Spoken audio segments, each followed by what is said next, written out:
Hi, my name is Adam Thepaut and I'm starting my journey in the world of political risk analysis. Let me be your guide and decipher the political language, discovering its true meaning. In fact, political language can be quite complex. It is tricky because it sounds exactly like our language, it uses the same phonetics, same alphabet, but the reality is that you have to dig much deeper to understand what is truly happening. There is something that you have to be extremely aware, and is that the political language is designed to persuade, not to tell the truth. Sometimes it does tell the truth, but the primary objective is to convince you, to persuade you into following a specific actor or a specific event. And here comes my blog and podcast. We will decipher everything. We will not only analyze the speeches and what are they saying, what they want to do, but we will actually go deeper the rabbit hole. We will analyze everything that's happening. What are the movements? What are the alliances? What are the new treaties? How it can affect every single thing. How it is intertwined. How it is connected to the nexus, to the focal point.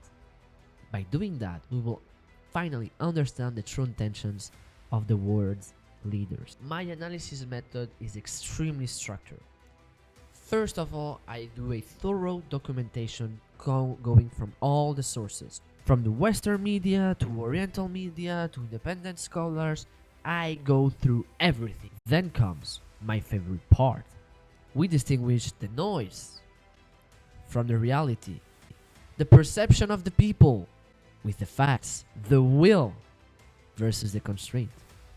Because during Brexit, for example, they always used to, Boris Johnson used to call every single big guy in multinational companies. He went in every rally, we will do hard Brexit. But when we go into the constraints, doing a hard Brexit was much harder than what Boris Johnson wanted to admit. As a result, they did a soft Brexit. They had to negotiate because there were a lot of constraints. That's how we will find true outcomes, and we will be able to quantify it with a percentage how likely they are one outcome to prevail from another one. In order to have a complete analysis though, I have to use history, because history repeats itself. It's a cycle. So what we do is that we take what we call signals. There are strong signals and weak signals, and we use these signals which are, let's say, one of the most important part of the political language, but it has no sound. It's completely silent, but you have to see them. You have to catch them in the act. For example, let me give you an image. What if I told you that we could predict the exact moment where the Russians were to invade Ukraine? See, it was something that was meant to happen. Ukraine was fortifying its defense system in the border and doing pacts with the West. What is the translation, the political translation, the political meaning? It's, hey, Russia, I'm prepared to defend myself. And when you see Russia taking those aggressive stands, it's one thing.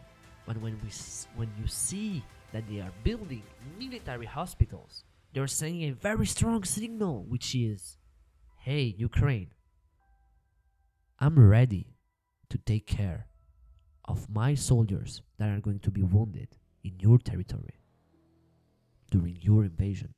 Now, why is this crucial? Because everything is political, even if you don't want to admit it. Politics shape the economy, it shapes our markets, it shapes your business, it shapes your reality, your day-to-day life. Your car now costs more to maintain because of politics. Every single thing of your life is defined by politics. And if you're a businessman or an investor, you have to be aware of that more than ever. Because 20 years ago, the world was a very quiet place.